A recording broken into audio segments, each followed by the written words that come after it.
Hello guys, അങ്ങനെ ഇന്ന് നമ്മൾ വന്നിട്ടുള്ളത് ടില്ലർ ഡ്രൈവിങ്ങിനെ കുറിച്ചുള്ളൊരു വീഡിയോ ആയിട്ടാണ്. അപ്പോൾ ഈ ടില്ലർ ഓടിക്കലെന്ന് പറഞ്ഞാൽ നമ്മൾ സാധാ വണ്ടി ഓടിക്കുന്നൊരു ലാഘവത്തോടെ ഓടിക്കാൻ പറ്റുന്നൊരു സംഭവമല്ല. കുറച്ച് എക്സ്പീരിയൻസ് വേണം, അറിവ് വേണം, അല്ലെങ്കിൽ വളരെ അപകടം പിടിച്ചതാണ്. അതുപോലെ ശാരീരിക ബുദ്ധിമുട്ട് ഇതിന് ഭയങ്കരമായിട്ടുണ്ട്. സാധാ നമ്മൾ ഏത് ഡ്രൈവിംഗ് ആണെങ്കിലും ഡ്രൈവിംഗ് സീറ്റിൽ ഇരുന്ന് നമുക്ക് കൺട്രോൾ ചെയ്യാവുന്നതാണ്. ശാരീരികമായിട്ട് വലിയൊരു അധ്വാനം വരുന്നില്ല.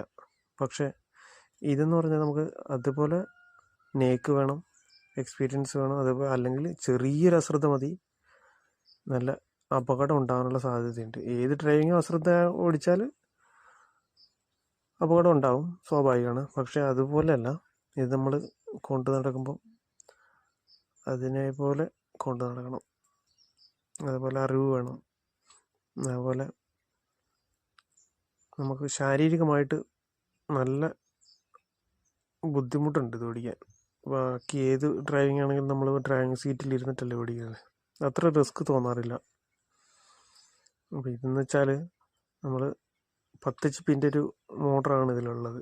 അപ്പം നല്ല പവറുണ്ട്, അതിനനുസരിച്ച് നമ്മൾ കൺട്രോൾ ചെയ്യണം. ഇല്ലെങ്കിൽ ചെറിയൊരു അശ്രദ്ധ മതി നമുക്ക് ഡ്രൈവർക്ക് പരിക്കല്ല, നല്ല അപകടം സംഭവിക്കും.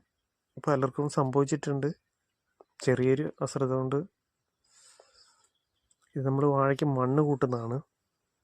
അപ്പോൾ നിങ്ങളെ നാട്ടിലൊക്കെ ഇങ്ങനെ ചെയ്യുമോ എന്ന് എനിക്കറിയത്തില്ല. നമ്മളിവിടെ ടില്ലറിനാണ് വാഴയ്ക്ക് റിവേഴ്സ് അടിക്കുമ്പോൾ ഈ വാഴേൻ്റെ ചുവട്ടിലോട്ട് മണ്ണ് തന്നെ കയറും.